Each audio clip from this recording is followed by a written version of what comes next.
Hello, and welcome to Policymakers, a podcast wherein I, Senator Waldron, and my good friend Sean Sheridan will put forward policies one at a time in the hope of alleviating some of today's biggest political problems.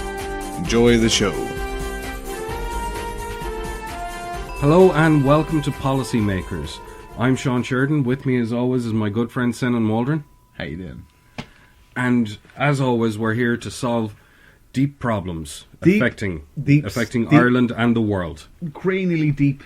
Absolutely. Social problems, like, rifts. Yeah, rifts in our social constructs. Once again, serious stuff. Once again, this policy is a request of one of our Facebook friends. That's right, yeah. You can make a request as well if you find us on Facebook. Yeah, find either one of us on Facebook, make a request, and we'll probably do it. Yeah. But this one is from Andrew Shine, and it's about the effect of porn on young teens. Yeah, an interesting subject. An interesting subject. Fiery indeed. subject. A hot topic. Hot topic, if you will. Yeah. A hot topic, indeed. But before we do that, Senan, what the devil have you been up to? Well, Sean, it's been a long week.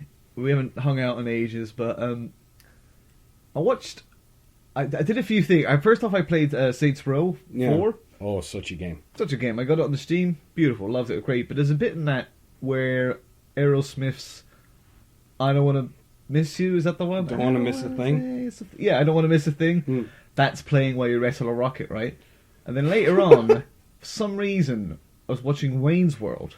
Okay. And Aerosmith are they're like the big name act. Yeah. In that movie, in that whole concert.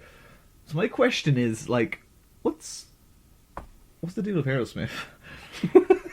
I feel like they're kind of like somebody's trying to make them feel they're not good, right? Come on, they had some good tunes. See, that's what everybody says. Everybody says, no, they had some good hits. Okay, when are they from? Are they an 80s band? The late 70s? 70s, early 80s. Right. Yeah. So I'm thinking that they're kind of a late 70s rock and roll band, but they're not because they weren't. And how do you mean? How do you mean they weren't? They just didn't have any they weren't good. You know what I mean? You ever listen to one of their albums? Yeah. It's kind of cheesy rock. It's all right. I feel like that for 3 decades, people have been trying to force Aerosmith on us. They're constantly trying to get into the Rock and Roll Hall of Fame, and everyone's just like, nah, I'm not buying it this decade. I'm not buying it this decade. And they go to the next one, nah, I'm not buying it. They did give us Sweet Emotion, and that's a good tune. That's a good tune. I'm not saying it. I don't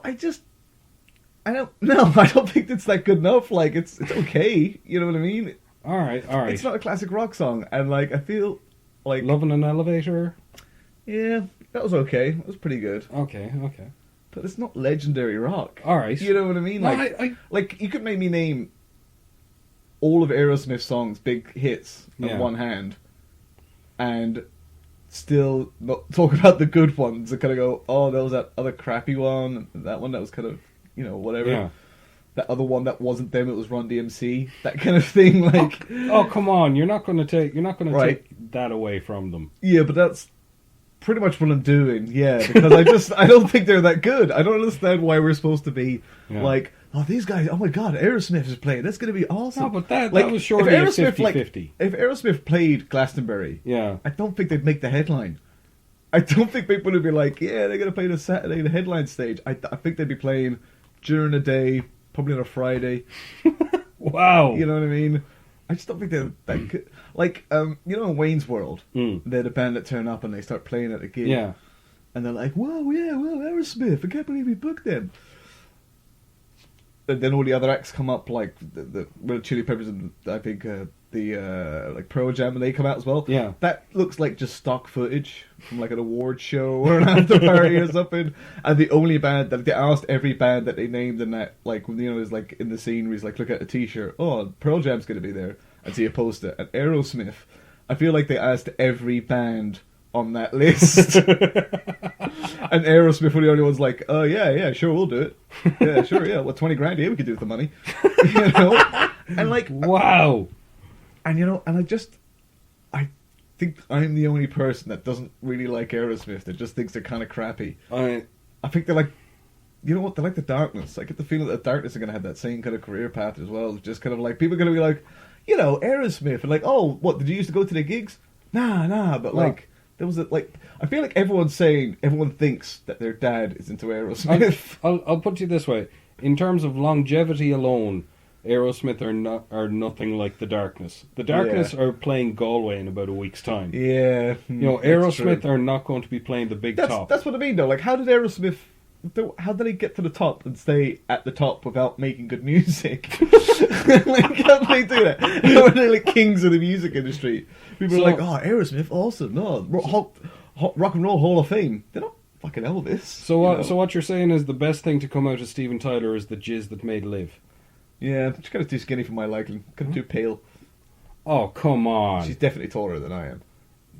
Yeah, most women are. She just doesn't. I You, don't know. She looks.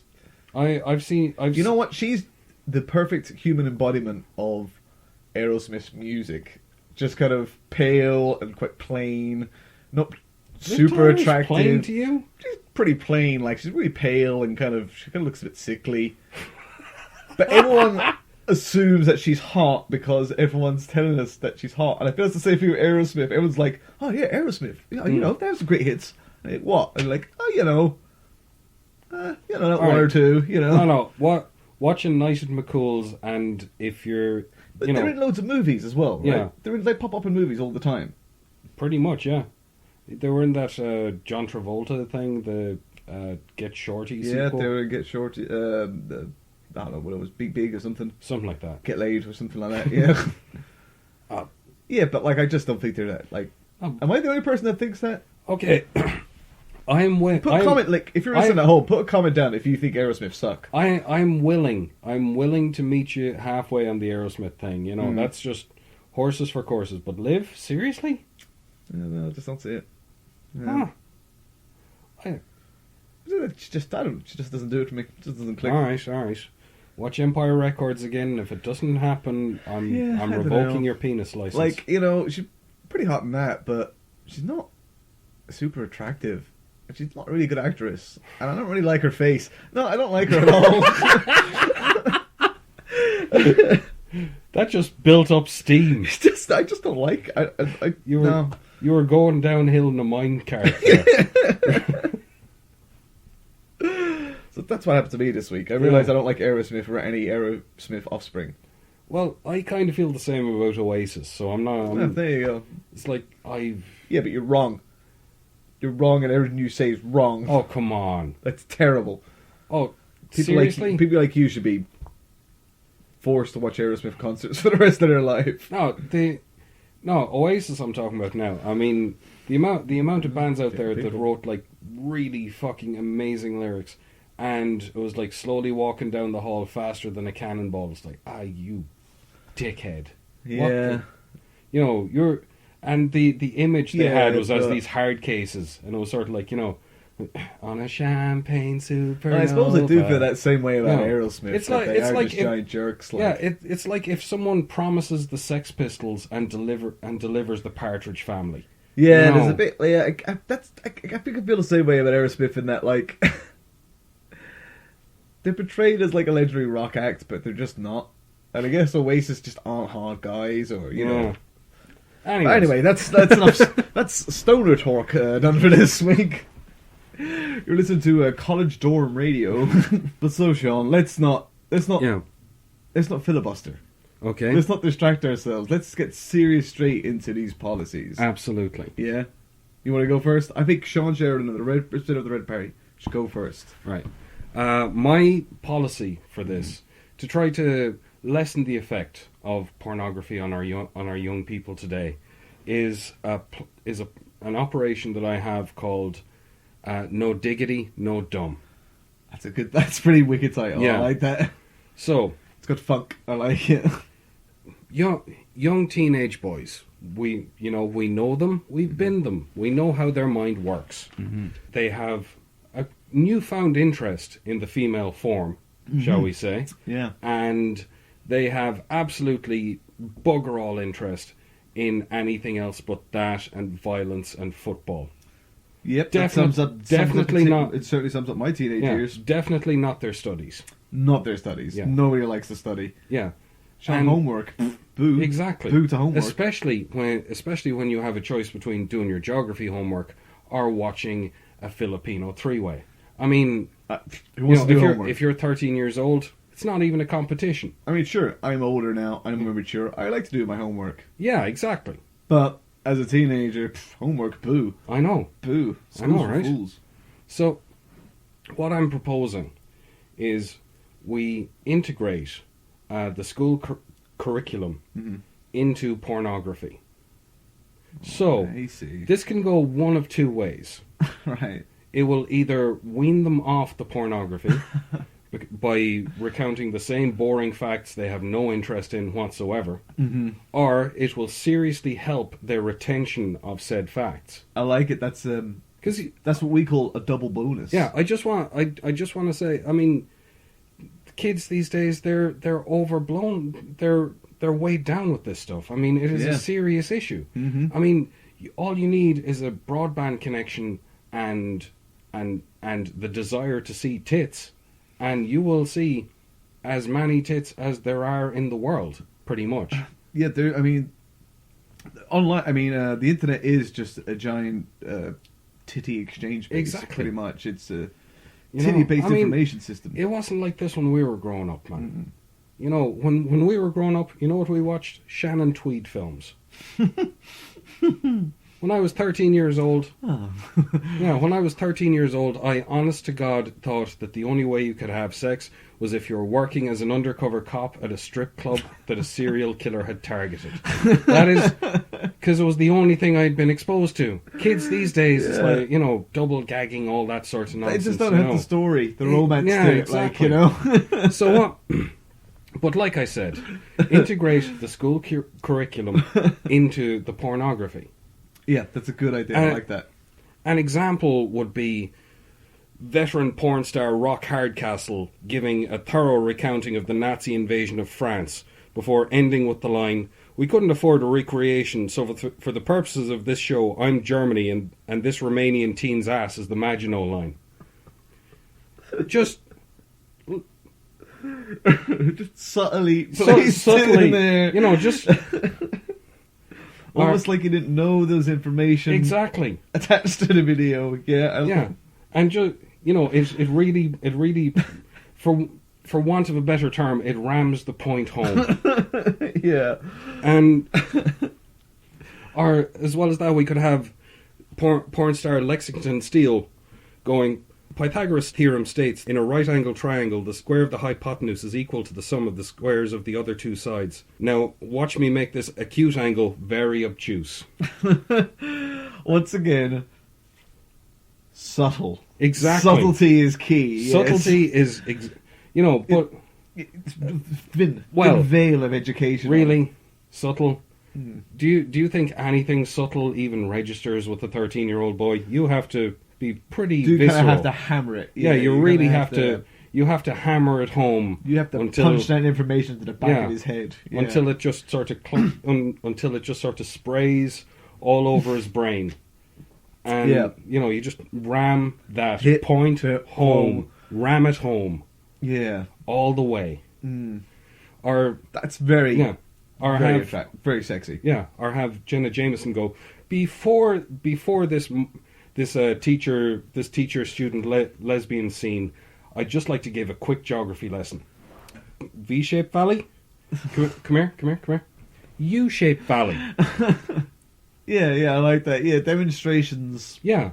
This one is caused by glaciation. This one is caused by river erosion. It's just ram the point home. Get it home. Get it home. Drive it home just all the way. Squeeze it all the way. All the way. Or home, and maybe take it away from home, and then get it back in the home. Yeah, then. or have veteran porn star Ron Jeremy in the middle of a scene just walk towards the camera, and say and break out. Hath not a Jew hands? Hath not a Jew organs, dimensions, senses, affections? If you prick us, do we not bleed? Before going back into his performance, and right at the end, when it comes to a glorious climax, she just goes, "Is this a dagger I see before me?" You will never forget either bits of those dialogue ever again. Yeah, that's... By the way, I would just like to say I'm a long-time fan of comedy. Huge fan of people like Woody Allen, the Marx Brothers, Jerry Seinfeld. But it was Ron Jeremy's work that really convinced me that Jews make the best gags. That's Is that part of the policy, or is no, that that was just an aside. NB. I just thought I needed to share that thought with the world. The internet had to know. The internet had to know. It had to know. Well, Sean, I gotta say that is a fantastic policy. Yeah, that is an amazing way to educate. Either way, right? It will either wean them off the porn or educate them. Like I said, double bonus, and either is quite a good option. Yeah, that's very smart. It's double indemnity. Double indemnity. I like that. I like that a lot. See, the way the sophisticated part of the plan, is that you're educating. You're putting in enjoyment and education together. Absolutely. Together, just like the GEA or something like that. And for the girls, we just get One Direction to sing songs about home economics. That sounds terrible. But, it'll sell. It'll sell. And they'll remember it. They'll remember it, yeah. They'll never forget that time when Harry Styles sang the Madeira cake recipe. They'll remember that for the rest of their lives. I remember that. It was the year I did my leaving cert. It'll work out really well. Exactly. Yeah. It's a bold plan. It's an extraordinary plan. But it's a plan I'm for. That's two in a row, Sean. That's two in a row. Yeah, verbal handshake. Verbal handshake. Nice one. Good job, Sean. Good job. I like that. Good policy. Thank you. We'll be back after a message from our sponsor.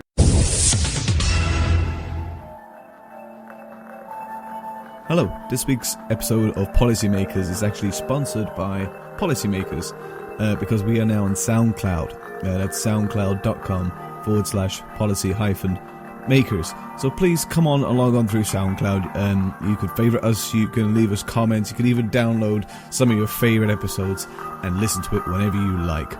So please log on to soundcloud.com/policy-makers and enjoy the rest of the episode. Welcome back, Senan. So tell me, what is your plan? Well, welcome back to the show. As you know, Sean, we're trying to solve or come up with policies to help with how the youth are affected by pornography. Absolutely. So I've called this policy. Hello, hey, that's yeah. I mean, hey. Oh, I get. How do you spell that? It's so OH, yeah, oi, hello, okay, and then okay. hey, you know what I mean? Okay. And then ... which implies and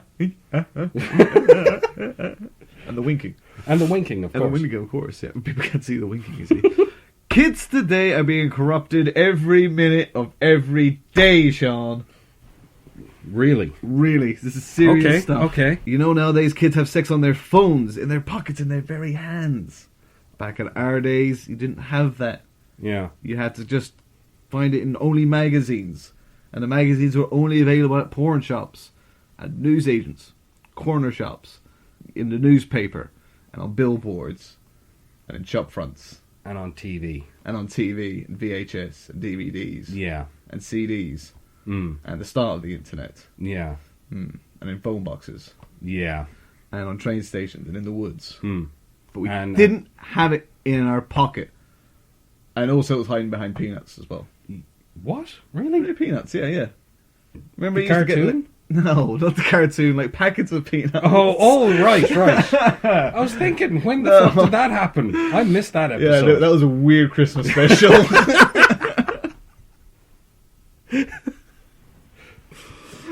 No, behind packets of peanuts. Okay. And you buy a certain amount of peanuts. Oh, yes. Now I remember that, yeah.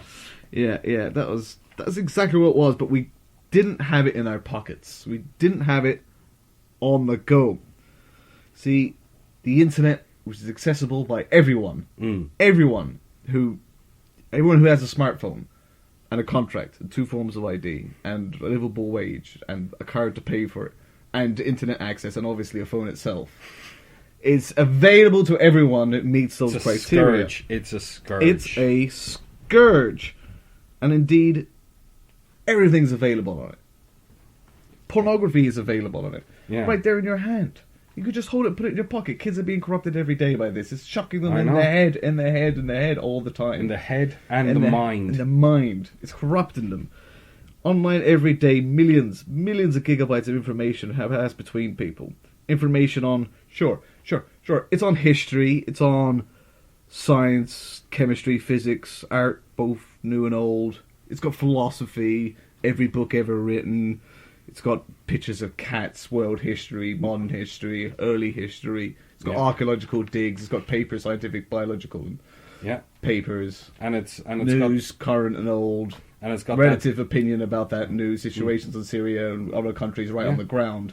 And it's got that video of the bear falling out of the trampoline, tree and hitting the it's trampoline, and falling off, and just like in. And every hockey game that's ever been played on TV. Yeah, and for some reason cricket. And cricket, plenty of cricket as well. But also, up to and including, according to latest data, 15 to 16% pornography, Sean. Pornography. Up to 4% is new content as well. That's a huge number. That is a shocking amount of pornography. Yeah. The fingertips of our and children. I've heard that the amount of videos that get uploaded to the porn site Pornhub, if you were to watch them all, you'd be a very sad, lonely man. Well, I'm getting there. I'm about halfway through. This is an intervention, Senan. This policy is pretty thought out. Okay. All right. It's pretty good. Look, the answer, Sean. Yeah. The answer for this is simple. Simple. We did research. We did programs. We did thought experiments. We found the best way is that if we encourage or indeed force every parent who has a child under the age of 18 who has internet access to make a porno and put it online once a year. So everyone who has a child who's say of competent age, say lower than 18, above say 10. Okay, and so all of the parents would have to do all this. of the parents, all of the parents every year. Why would you do this? I'm very sketchy on the details here. What would be the... Well, Sean, let's say you walked into a hotel. Okay. Let's say in that hotel, in one of the rooms upstairs, your mother and your father were... Random hand gestures? No, fucking. Oh, okay. Right, boning, right. Right at it, okay. Deep in there, right? Okay. So you got a 1 in 10 chance on these 10 doors that's upstairs in this hotel. Yeah. We walk out of the hotel, or do you take your chances? Oh. Now that's a... deep philosophical question. That is a deep philosophical question. A bit of game theory would come into it after a while. It'd be like deal or no deal. Now you got one chance. One chance. One chance to pick one room. Okay. Or leave. Wow, that's a rough challenge. Is it worth the risk? I'm not sure that there's, in that scenario, I'm not sure there's anything even that could be described acceptable risk. Exactly. It's not worth it, right? Wow, you're right up there with the 83% of people that agreed with us that they would not risk it and simply leave. Okay. So, we put this theory into place with teenagers. If there was a 1, roughly we worked it out as a 1 into 100,400 chance that they upload a video that their son will see it on any given day, and a redeemed daughter. So, if you make one video, there's a 1 in 1,400,000 chance that your son or daughter will see that video. And we think kids will be totally disencouraged. They just will not risk it because it's a wild risk out there. Because obviously you don't look at one video, right? Yeah. You look at a load of videos from all over, right? But and they'd release one every year. Each parent will release one every year. And would there be much variation in the performance? That would be up to them. They could pick their own topics. They could okay. have whatever they like, Okay. So long as it's graphic. Like really graphic, and you can really see their faces. Yeah, that's a truly horrifying image. It's a truly horrifying image. Do you think it's worth the risk? I honestly no, I can't say it is. Exactly. every year that percentage will fall more and more. The next year it'll be 1 in 200,000 people's video's chance of running into a video Yeah. of your parents. And remember, it's graphic. It's really graphic. Yeah. Like, really graphic. I want to get across how graphic it is. Like, you can really see everything that's going on. and all that. It's graphic. But there is the downfall to this one. While there is a slim chance, a fairly slim chance, that you'll find your own parents are up to it, or you could find that that really hot that really hot I see. girl. I see where you're getting at. You're trying to say she's about 30. She keeps in shape. Yeah. She plays tennis. She's got a kid. She's got a kid about your age. She keeps it together. She drinks a lot of sushi. You see her out jogging a lot. Yeah. Divorced there maybe about 2 or 3 years. Exactly. You could just as easily catch her. You could but on the other hand, you might see your parents having extremely graphic sex. But you see, you could, but it's not just like Hey, hot listen, random we're not saying that girls. we're going to turn every single teenager away from porn. We're not gods. We can't do that. It's not like the good old days where you could just take it off the shelf of the newsagents or the corner shop or the paper, the TV or the videos or whatever, or all the other stuff, football games and everything else.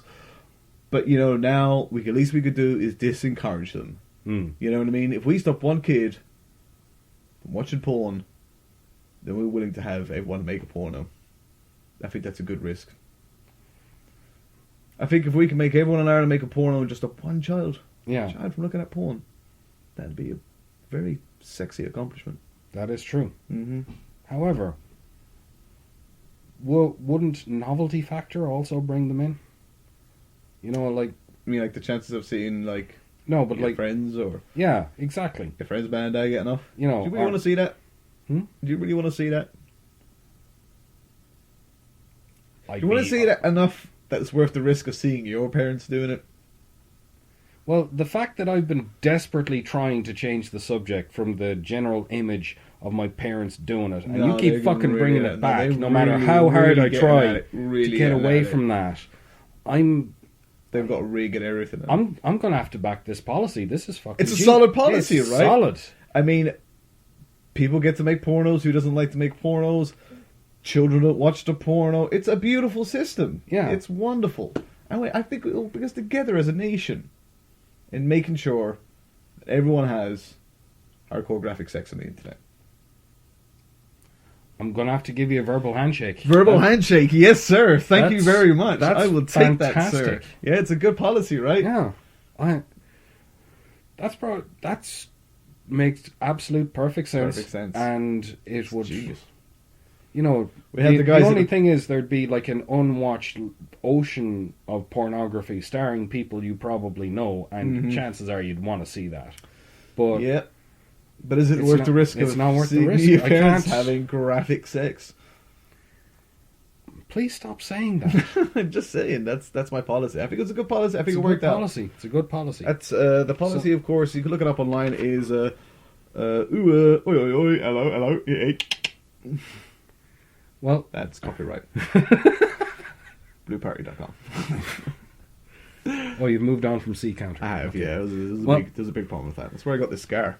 Well, that's enough for us from policymakers this week. Yeah, we hope you enjoy it. We must say as well, if you're listening to us on Mixcloud or on YouTube or us on Facebook, please make suggestions for what we should do next. We want to hear what you want us to say. We could solve any one of your social ills, ladies and gentlemen. We are excellent at policies. Goddamn-lutely. Mm-hmm. And with that, we'll leave you there. I've been Sean Sheridan. I've been Senan Waldron. And we've been Policymakers. Go all in.